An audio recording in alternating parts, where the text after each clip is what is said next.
Um filme que eu acho muito interessante para você pesquisar ou assistir até próximo do Natal, considerado filme de Natal, que é o A Felicidade Não Se Compra, do Frank Capra.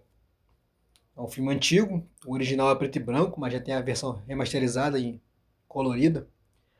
Basicamente, o filme vai contar a história de um homem, um pai de família, simples, normal, comum, em que desde o começo, desde quando ele era criança até a sua fase adulta, ele vai namorar, se casar, vai ter filhos, ele vai herdar uma empresa do pai dele, o pai dele vai falecer também.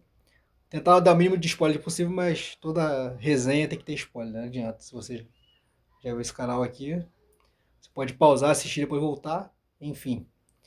Então A Felicidade Não Se Compra, que é um clássico, é um filme já antigo. E esse homem, ele vai o tempo inteiro ficar sempre numa berlinda, no equilíbrio, numa linha cruzada entre fazer o que ele quer, realizar seu sonho e se abster do seu sonho e fazer o que tem que ser feito. Ou seja, até onde o ser humano ele vai ter que se privar dos seus desejos pessoais pelo bem comum, bem geral. Então ali a figura, você vai ter vários simbolismos ali. Logo no começo você vai ver um diálogo de Deus com um anjo, a questão do anjo ganhar suas asas. Isso também é uma coisa simbolista, uma coisa bem emblemática nos Estados Unidos, que é de onde veio o filme, né? Cultura americana, você vai ver desenhos como Pica-Pau, em que o Pica-Pau morre, vira um anjo com uma asa gigante, e o Leôncio tem uma asinha pequenininha, né? Essa piada, já você vai entender melhor, você vê esse filme, essa mitologia, digamos assim, né? Religiosa mais norte-americana. Toda vez que um anjo ganha suas asas, toca um sino, esse mito também, vai explicar um pouco, falar sobre isso. E é um filme basicamente de ideologia meio cristã. Não é um filme gospel, não é um filme cristão, mas ele tem uma ideologia cristã, se você reparar bem. Vai falar muito sobre família.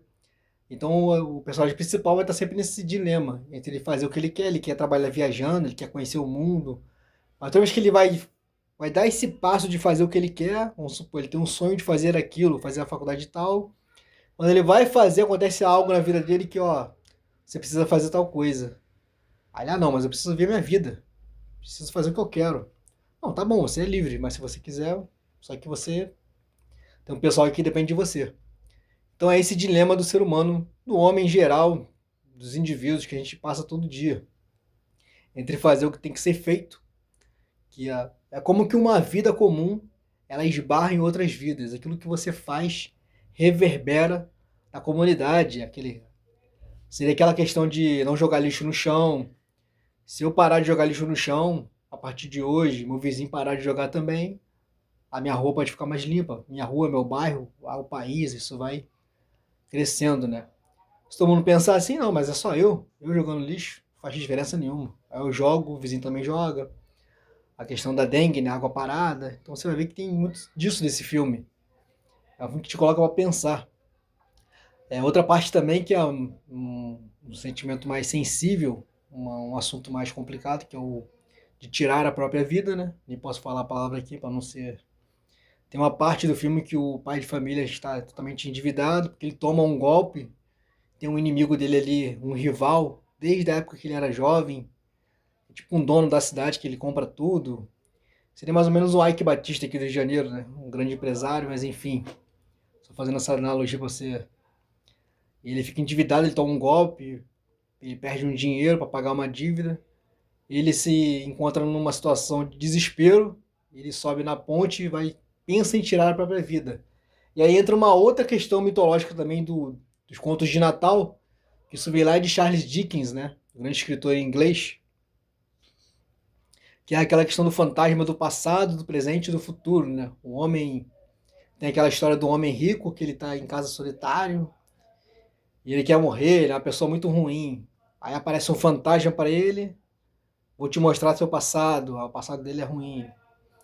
Vou te mostrar teu presente, vou te mostrar seu futuro. O futuro dele é uma coisa tenebrosa, ele é solitário, depressivo. Por quê? Porque tudo que ele fez, tudo que ele plantou, ele vai colher futuramente.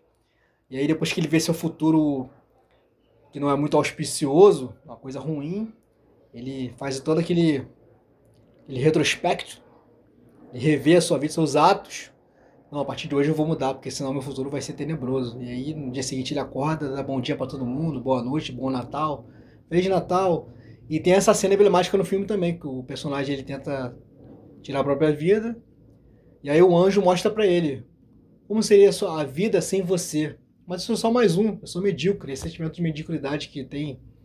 Nós temos hoje em dia, né? Essa solidão desse mundo moderno, das redes sociais, as pessoas vão passar o Natal sozinhas, as famílias agora são menores, o Natal vem perdendo a sua magia, né? Até porque Natal de verdade é o nascimento de Cristo, então se você não crê, realmente não tem Natal, né? Querem substituir a figura de Cristo por espírito natalino, por amor fraterno. É muito bonito, teórico, mas na verdade Natal é natalidade.